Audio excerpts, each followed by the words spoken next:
என் தங்கப்பிள்ளையே, ஏகாதசி இரவில் உன் கண்ணில் பட்டிருக்கின்ற இந்த வராகி என்னை எக்காரணம் கொண்டும் நீ தள்ளிவிட்டு விடாதே. ஏனென்றால் நாளை விடியலில் உனக்கு மிகப்பெரிய உதவி ஒன்று உனக்கு நன்கு பரிச்சயமான ஒரு சிறு குழந்தையால் கிடைக்கப் போகின்றது. இந்த குழந்தை யார் என்று தெரிந்தால் நிச்சயமாக என் பிள்ளை அந்த பிள்ளையை நீ அள்ளி அணைத்து கொள்வாய். அந்த குழந்தையை நாளை நீ கண்டதும் நிச்சயமாக உன்னுடைய முகத்தில் வருகின்ற சந்தோஷத்திற்கு அளவே இருக்காது. அள்ளி அணைத்து முத்தம் கொடுக்க தோன்றும் இந்த பிள்ளையினுடைய முகம்.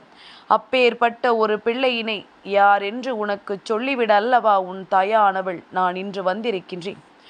என் குழந்தையை, எந்த நேரத்திலும் எப்பொழுதும் உன் வாழ்க்கையில் நடக்கின்ற விஷயங்களுக்கான சரியானதொரு முடிவு இன்று கிடைக்குமா, நாளை கிடைக்குமா, நாளை மறுநாள் கிடைக்குமா என்று எண்ணிக்கொண்டிருக்காமல் இந்த நொடி என்ன நடந்தாலும் அதை எதிர்கொண்டு வாழ்ந்து விடலாம் என்று சொல்லி என் பிள்ளை நீ வாழத் தொடங்கி இருக்கின்ற இந்த நேரம் உனக்கு இந்த வராகி கொடுத்திருக்கின்ற ஒவ்வொரு நம்பிக்கையும் இந்த வாழ்க்கையில் உனக்கான நன்மைகளை ஒரு சேர கொடுக்கும் என்பதனை நீ ஒரு நொடி பொழுதிலும் மறக்கக்கூடாது. நான் உன்னை தேடி வருவதற்கு ஒரு காரணம் உண்டு. நான் எந்த நிலையிலும் உன்னை தொடர்ந்து வருவதற்கு ஒரு காரணம் உண்டு. உன்னோடு எப்பொழுதும் நான் இருந்து உன் வெற்றியை உறுதி செய்ய நினைக்கும் பொழுதெல்லாம் என் குழந்தை, இதையெல்லாம் நீ பெரிதுபடுத்தி கொள்ளாமல் உன்னுடைய வாழ்க்கையில் நடக்கின்ற எல்லா உண்மைகளையும் என்னவென்று உனக்கு சொல்லிவிட உன் அம்மா நான் வருகிறேன் என்பதனை உணர்ந்து கொண்டு நீ எதையும் உறுதியாக ஏற்றுக்கொள்ளும் பட்சத்தில் சர்வ நிச்சயமாக இந்த வாழ்க்கை உனக்கான அத்தனை மாற்றங்களையும் நிறைவாக தரும். உன்னை தேடி வந்து நான் உனக்கு கொடுப்பது எல்லாம் என்னவென்று நீ உணர்கின்ற இந்த நேரத்தில் உன்னை சுற்றிலும் என்னவெல்லாம் நடக்கிறது, எப்பேற்பட்ட மனிதர்கள் எல்லாம் இருக்கிறார்கள் என்று நீ கண்டு கொண்ட பிறகு இந்த பெரிய மனிதர்கள் எல்லோருமே மனதில் வஞ்சத்தை வைத்து ஒருவரோடு பேசிக்கொண்டிருப்பவர்கள். ஆனால் சிறு குழந்தைகள் என்றால் அவர்களின் மனதில் ஒருபோதும் வஞ்சக எண்ணம் இருக்காது. சிறு பிள்ளையின் மனதில் அடுத்தவர்களுக்கு தீங்கு நினைக்க வேண்டும் என்ற எண்ணம் இருக்காது. கள்ள கபடம் இல்லாத நெஞ்சம் கொண்ட பிள்ளையானது நிச்சயமாக யாருக்காக இருந்தாலும் உதவி செய்ய முடியும் என்றால் அது செய்யத்தான் நினைக்கும் அல்லவா. விவரம் தெரியாமல் இருப்பது வேறு. விவரம் தெரிந்த பிள்ளையை பற்றித்தான் உன் அம்மா உன்னிடத்தில் பேசிக் கொண்டிருக்கின்றேன். என் குழந்தையே, என்ன வேண்டுமானாலும் நடக்கலாம், நம் வாழ்க்கை நமக்கு மிகுந்த நம்பிக்கையை கொடுக்கலாம் என்று சொல்லி இத்தனை காலமும் நீ வாழ்ந்திருந்த இந்த வாழ்க்கை போதும் என்று எப்பொழுதாவது நீ யோசித்திருப்பாயானால் நான் உனக்கு சொல்வது எல்லாம் ஒன்றுதான். எவ்வளவு முறை உனக்கு எவ்வளவு பிரச்சனைகள் வந்திருந்தாலுமே அதிலிருந்து உன் வாழ்க்கையை மீட்டெடுக்கக்கூடிய திறமை உனக்கு நிச்சயமாக இருக்கின்றது. அதிலிருந்து எல்லா விஷயங்களையும் பெறக்கூடிய வலிமையும் உனக்கு நிச்சயமாக இருக்கின்றது. இந்த நொடி முதல் நீ எதையும் கண்டு கலங்காது, எதையும் கண்டு வருந்தாது, மனமகிழ்ச்சியோடு எல்லாவற்றையும் பெற்றுக்கொள்ள இப்பொழுதே உன்னை தயார்படுத்திக்கொள். என் குழந்தையே, எப்பொழுதுமே உன்னை தேடி இந்த மனிதர்கள் எதையாவது செய்கிறார்கள் என்றால் நிச்சயமாக அந்த இடத்தில் நீ தெரிந்து கொள்ள வேண்டியது என்ன தெரியுமா? அனுபவம் என்பது தவறுகளை திருத்திக் கொள்வது. ஆணவம் என்பது தவறுகளை நியாயப்படுத்துவது. ஆணவம் யாரையும் வாழ விடாது. அதே நேரத்தில் ஒருவருக்கு கிடைக்கின்ற அனுபவம் நிச்சயமாக ஒருபோதும் அவர்களை வீழ்த்தி விடாது என்பதனை புரிந்து கொண்டு இந்த வாழ்க்கையில் உனக்கு எது நன்மைகளாக படுகின்றதோ அந்த நன்மைகளை எல்லாம் என்றும் சரியாக செய்து உனக்கு கிடைக்கக்கூடிய உண்மைகளை எப்பொழுதும் நீ நிறைவாக பெற்று மனமகிழ்ச்சியோடு நீ இருந்து விட்டால் போதும். நீ தேடி தேடி சேர்க்கின்ற விஷயங்கள் பல இந்த வாழ்க்கையில் தானாகவே உன்னை தேடி வரும் என்பதனை நீ புரிந்து கொள்வாய். வாழ்ந்தாலும் வீழ்ந்தாலும் நிமிர்ந்து நில். குனிந்து கொடுக்க ஒரு முறை தொடங்கிவிட்டால் இந்த சமூகம் மீண்டும் உன்னை நிமிர விட்டு விடாது என்பதனை நீ புரிந்து கொள்வாய். என் குழந்தையே, என்னவாகும் என்று சொன்னாலும் ஏதுவாகும் என்று சொன்னாலும் இதிலிருந்தெல்லாம் நிறைவானதொரு மகிழ்ச்சியை நீ நிச்சயமாக என்றும் என்றென்றும் பெற்றுக்கொள்ளத்தான் போகிறாயல்லவா?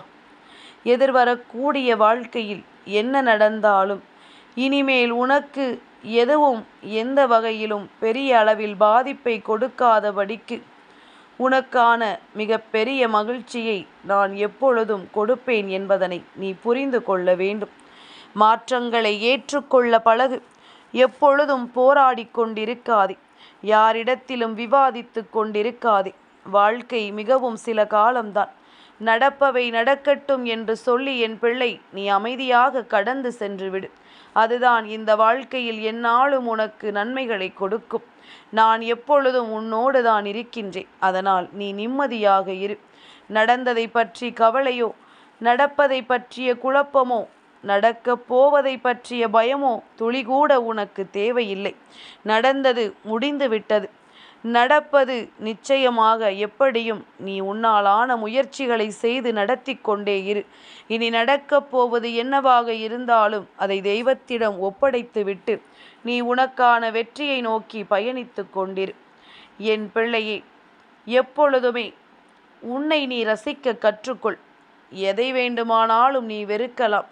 ஆனால் உன்னை ரசிப்பதற்கு எப்பொழுதும் நீ கற்றுக்கொள்ள வேண்டும்.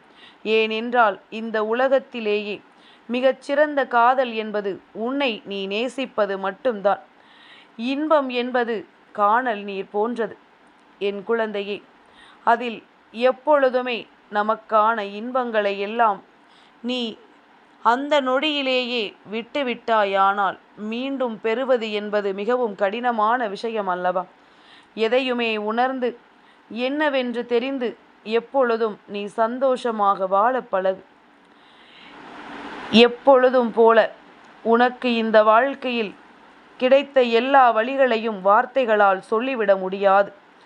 ஓசையின்றி மௌனமாக நீ எத்தனையோ முறை அழுது கொண்டிருக்கின்றாய் என்பதனை நான் நன்கு அறிவேன். எப்படியானாலும் சரி, உன்னை சூழ்ந்து வருகின்ற இந்த விஷயங்கள் ஒவ்வொன்றும் நிச்சயமாக இனி உனக்கான நம்பிக்கையையும் உனக்கான நன்மைகளையும் ஒரு சேர பெற்று கொடுக்கும் என்பதனை நீ புரிந்து கொள்ள வேண்டும். என்றாவது உனக்கு என்னோடு இருந்துவிட வேண்டும் என்று தோன்றும். அப்போது எல்லாவற்றையும் யோசிக்காமல் விட்டுவிட்டு வந்துவிட வேண்டும். நீ என்னை நோக்கி மிகவும் தாமதமாக வரும் பொழுது நான் அந்த இடத்தில் இல்லை என்று பயப்படக்கூடாது. அது அப்படித்தான் நிகழும். நீ என்னிடம் வருகின்ற பொழுது நீ எப்படி வருகிறாய் என்பதுதான் முக்கியமே தவிர வரும்போது நான் இருக்கிறேனா இல்லையா என்பதனை பற்றி எல்லாம் நீ யோசிக்காதே. நான் நிச்சயமாக உன்னை எப்பொழுதும் அரவணைக்க காத்து கொண்டிருக்கிறேன். உன்னுடைய மனது என்னை பற்றி சிந்தித்தால் போதும். இந்த வராகி உன்னுடைய வாழ்க்கையில் மிக பெரிய அற்புதங்களை எல்லாம் நடத்தி கொடுப்பேன் என்பதனை நீ மறந்து விட மாட்டாய். நான் இருந்து இந்த வாழ்க்கையில் உனக்கு தரக்கூடிய வெற்றிகளை எல்லாம் நீ ஒருபோதும் தொலைத்து விட மாட்டாய் என்பதனை புரிந்து கொண்டால் அது போதும். என்றும் என்றென்றும் உன்னை தேடி நான் வரும் பொழுது உனக்கான மகிழ்ச்சி, உனக்கான பேரானந்தங்கள் எல்லாம் உன் கைகளில் கிடைக்கும் என்பதனை நீ தெரிந்து புரிந்து நடந்து கொள். என் குழந்தையே, நாளைய தினம் ஒரு சிறு குழந்தையால் உனக்கு மிக பெரிய உதவி கிடைக்கப் போகிறது என்ற ஒரு வார்த்தையை அம்மா சொல்லி இருக்கின்றேன்.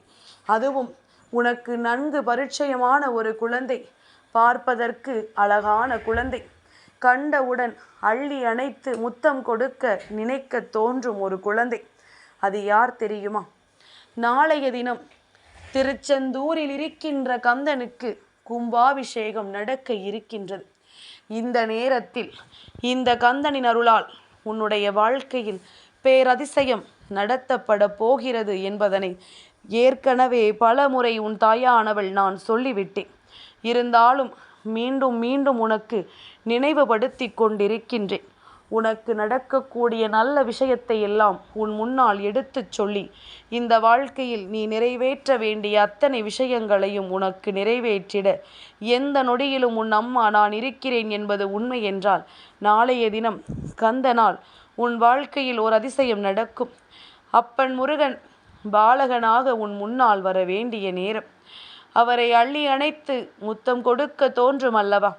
கந்தனை கண்டால் யாருக்குத்தான் மனது மகிழ்ச்சி அடையாமல் இருக்கும்? அப்பன் முருகன் உன் முன்னால் வந்து நின்றால் உனக்கு சலித்து போகுமா என்ன? எப்பொழுதும் காண கண்கோடி வேண்டும் அந்த முருகனினுடைய அழகை காண்பதற்கு. அப்படி இருக்கும் பொழுது அவரை காண்கின்ற பாக்கியம் மட்டுமல்ல, நாளை உனக்கான ஒரு மிகப்பெரிய உதவியையும் அவர் செய்து கொடுக்க வருகிறார் என்றால் நிச்சயமாக உன்னுடைய மனதில் இருக்கின்ற பல குழப்பங்களுக்கு தீர்வு கிடைக்கப் போகிறது என்பதனை நீ புரிந்து கொள்ள வேண்டும். என் குழந்தையே, இதனை நீ மனதில் முதலில் பதிய வைத்துக்கொள். நாளை இந்த வாழ்க்கையில் உனக்கு நடக்கக்கூடிய விஷயங்களை எல்லாம் என்னவென்று தெளிவாக நீ புரிந்து கொள். என் குழந்தையே, எல்லா பறவைகளும் மழைக்காலங்களில் கூடுகளில் அடையும்.